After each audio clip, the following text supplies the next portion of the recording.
Good morning সবাইকে। আজকে সকালবেলা ঘুম থেকে উঠে দেখছি কারেন্ট অফ। তো মা আর আমি এর জন্য শুয়েছিলাম, কোনো কাজ করতে পারছিলাম না।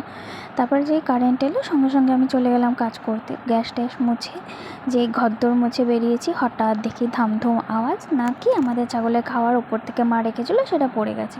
এগুলো পরিষ্কার করে চলে গেলাম রান্নার দিকে। তো আজকে করেছিলাম চিকেন, যেহেতু সানডে। তো আজকে ছিল চিকেন আর আমের চাটনি আর একটা মাছ ছিল, সেটা করে ফেলেছিলাম। তারপর খেয়ে দিয়ে মা আর আমি বেরিয়ে পড়ছিলাম একটু ঘুরু করতে।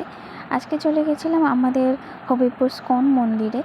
তো প্রথমে যা ভগবানকে দর্শন করে নিলাম, শ্রী জগন্নাথ দেব, সুভদ্রা এবং বলরাম, তার সাথে ছিল শ্রীকৃষ্ণ আর রাধারানী আর সখীরা। সব কিছু দর্শন করে আমরা বেরিয়ে পড়লাম একটু সাইডে ঘোরাঘুরি করার জন্য। এত শান্ত পরিবেশ, এত চারিদিক সবুজ, এত ভালো লাগছিলো। তারপরে চলে গেছিলাম মন্দিরের ভেতরে, গান হচ্ছিল।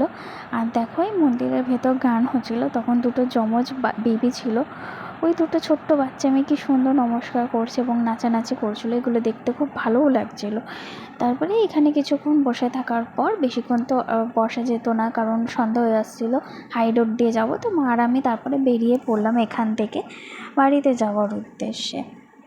যখন বাড়িতে যাচ্ছিলাম ভাবছিলাম আর একটু বসে গেলে হয়তো ভালো লাগতো, মনটা একদম শান্ত হয়ে গেল। তো এখান থেকে বাড়ি যাওয়ার উদ্দেশ্যে যখন বেরিয়ে পড়েছি, তো ভাবলাম চলো একটু জোড়া কালীবাড়ি ঘুরে আসি। বাট যেহেতু আজকে চিকেন খেয়েছি, তো সে তো পুজো তো দিতে পারবো না, তাই দূর থেকেই ভগবানকে দর্শন করে, মাকে দর্শন করে বাড়ির পথে চলে গেলাম।